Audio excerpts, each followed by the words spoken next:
may be seated. My name is Jake Morrill. I bring you greetings from your sister congregation in Oak Ridge, Tennessee. I'm a product of the religious education program in Tennessee Valley UU Church, and am a proud UU from East Tennessee, although there were years in exile in Austin, Texas, where I attended the University of Texas. And I wanted to share a moment. So I don't know about you, but during my Austin days, there were times where I needed to go out to the grocery store late at night. And so I was out there in the grocery store at the HEB at about 2 in the morning one morning and wandering around doing my regular shopping. And I saw this man who looked very upset. He was back in the frozen meats section. He was just looking very upset, kind of scrambling through the section of turkeys there. And I, just looking around, and I sort of drew closer, I was there near the garnishes, checking out the scene, and finally a stock person came by, and the man said, "Listen here, come over here," and the person came closer, and he said, "Look at all these turkeys, these frozen turkeys." And the stock person said, "Yes, sir." And he said, "Well, they're all so puny. Don't any of them get any bigger?" And to which the stock person laid a hand gently on his arm and said, "Sir, I'm sorry, these turkeys are dead."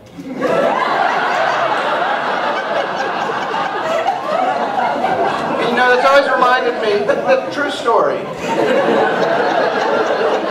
True story. And that story always reminds me of like in Counterbalance, Little House on the Prairie, the stories that came from there, where today Pa came back from the hunt with only part of a rabbit because the coyotes had eaten it and torn that part, and it was Mary's birthday, so Ma made her a cake out of dirt,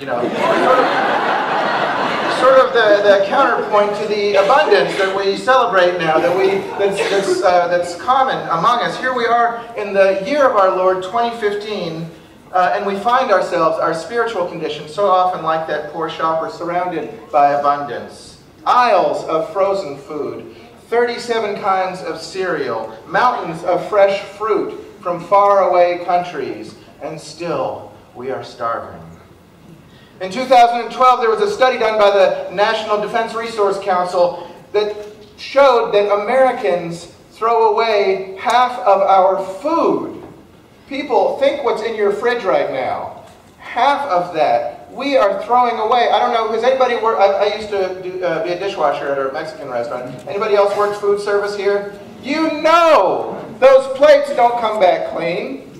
We throw away half of our food. There are storehouses of food in this nation, but still we are hungry. There are funny movies on demand at Netflix, but we go about drained of joy. There is a rising population. The neighborhoods are crowded, and we go around lonely.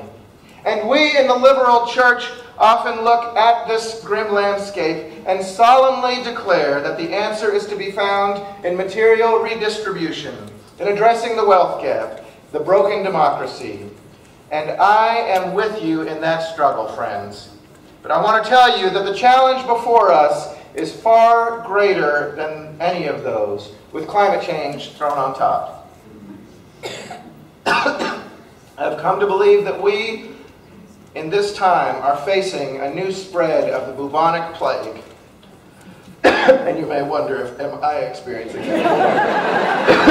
And then you'll never guess what the preacher did. He fell over. It was great because it was a short sermon. I can breathe again. Okay, so the bubonic plague, terrible in this 14th century, is spreading first from China, then through Italy, across Europe. Terrible infections went through the lymph nodes, sweep through the bodies, and would lay people out dead in 3 or 4 days. Over the course of that century, it left 1/3 of the population of Europe dead. Everyone, every family, every village affected. The chaos of death itself also had these rippling effects of more chaos and misrule, rise in violence, neighbor against neighbor, the breakdown of human relations that came from this widespread suffering. And you may hear all of that and say to yourself, well, thank goodness for modern medicine. Even Even AIDS, there have been great advances, not done yet. Life expectancy in the last century has more than doubled. But I'm going to tell you 3 stories now, 3 short stories. Earlier this week, my sister, thank you. My sister and her family go to downtown church, a small Methodist church in Birmingham, Alabama. Very close. They do a lot of good work. They're a close-knit community. And on Monday, a beloved elder couple was driving to church to take part in one of the ministries when an out-of-control truck hit them, and they both died. And my sister relayed this to me, and she said the worst part about it for the church community, as much as they will miss the elders, was that the truck driver, as he was there at the scene, did not seem to be all that emotionally affected by what had just happened. So that's story number 1. Story number 2, also from this week. A couple of days ago, my nieces have been visiting us. A couple of days ago, my 11-year-old niece she's a daredevil. She went down this hill and she fell off and scraped up her arm and her side. And she and the other neighbor kids, she was about 7 or 8 other neighbor kids, they all came up and we got her, taken care of, and they were so upset. And I'll tell you that she said the most upsetting thing was that there were adults standing there in the yard right next to where she'd fallen off the scooter, and they didn't move. They just looked on, stuck there in the yard. They did not come to her. Story number 3. This morning I passed on photos from Baltimore where protests in response to the Freddie Gray death at the hands of police go on in Baltimore day after day. Voices rising up, communities rising up saying something must change. So I posted photos and an account of this. And this young woman who I used to work at summer camp at when she was about this big, comes on and makes a comment saying, "Do you see how those people are messing up cars? They're smashing car windows." And I thought, oh my child, oh my child. None of these people that I mention in these stories are bad people. Maybe that guy driving the truck in Birmingham was in shock at the depth of what he had done. Maybe the onlookers to my niece weren't sure what to do, though their hearts were moved somewhere down deep inside. Maybe my former camper is still struggling to understand and hasn't made up her mind yet. So I don't raise up these voices to show you those bad people, but instead I lift them up to share perhaps a sense of a sickness. Maybe even worse than a sickness. You all know about the show, the TV show, Walking Dead. And it's presented to us as entertainment. But perhaps we might consider, in light of these stories, that it is a kind of a mirror instead. A mirror to a people whose hearts have been scarred over, become tough as leather, no longer pumping the oxygen of compassion through our lives. It may be, hearing these stories, that we might think that we live in a society of the walking dead, functioning, going about daily business, but something glazed over, something inert inside. In the Gospel of Mark, as well as Matthew and Luke, Jesus gets out of a boat in his teaching, and a man comes out of the tombs. This is a man who has been in such torment that even the chains that were meant to restrain his violence haven't been able to hold him. Night and day, it says, he would cut himself with stones. And he fears Jesus. Here comes Jesus out of the boat, and the man says, "Don't hurt me, go away from me." And Jesus says, "What is your name?" And he says, "My name is Legion, we are many."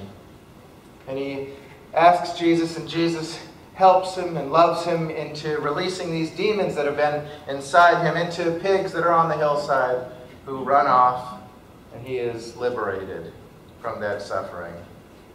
I don't know about you, but we have this idea that as people of faith, we are meant to go be with those who are suffering, and sometimes that means alone time. And sometimes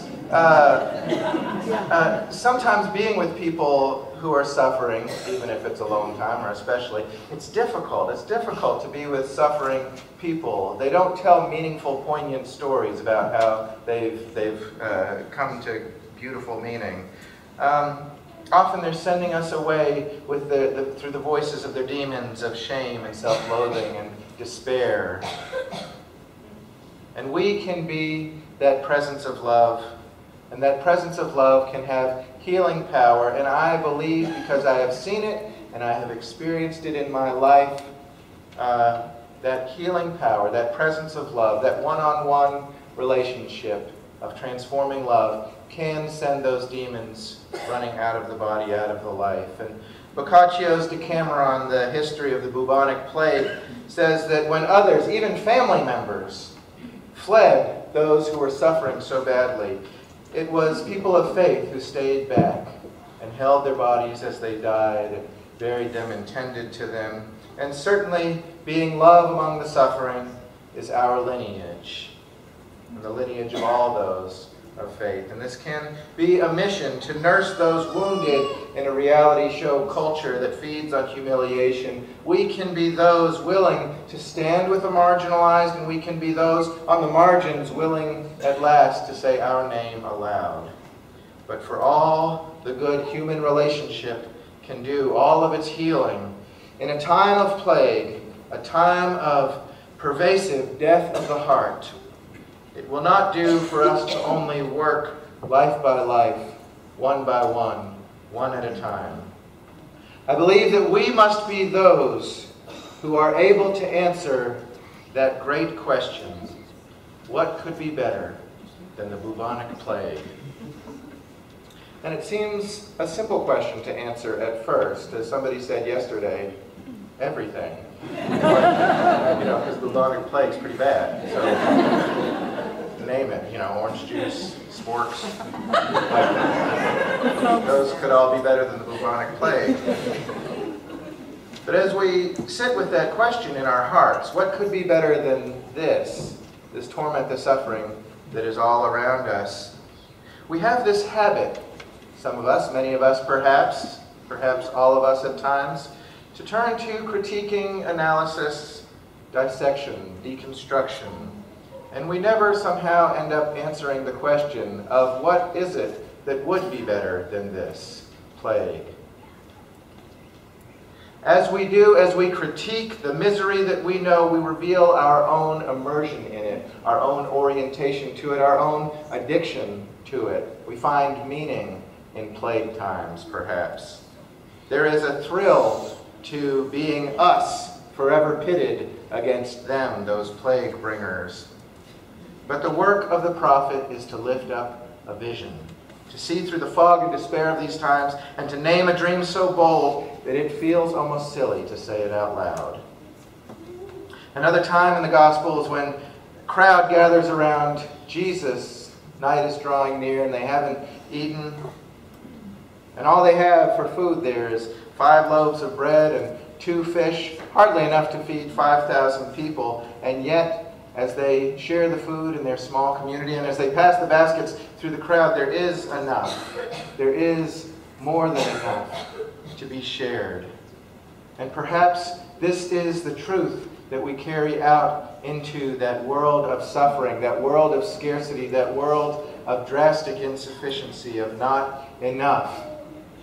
And surely it has been those who have that great dream of something better than this, of a world and a day and a morning that could break through, that would be brighter and better than the days we have known, that have brought about those great transformations. Yes, they needed to know tactics and analysis, and they needed to have these skills and that. But I want to tell you that 21 years ago today, this day, when South Africans voted democratically for the first time in an election, they did not reach that day because they had had the best analysis of the apartheid regime. I want to tell you that as an Army chaplain 2 months ago, I had the great privilege of being part of an intervention against some anti-gay bullying that was going on, and that the policy now in the Army is that this is not okay. In fact, it's so not okay that if anti-gay bullying continues, the bully's career is over. I want to tell you that in Tennessee and in Texas and all over this country, this summer, we're going to be celebrating a lot of weddings. And I want to tell you that none of these things came forth, none of these things came to fruition because of the depth of analysis and deconstruction.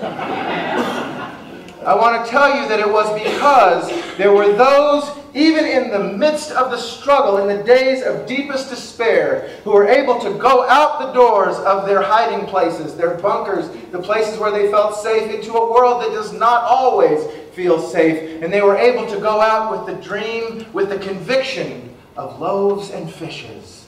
The dream that there is enough, that the world is different than the headlines have told us.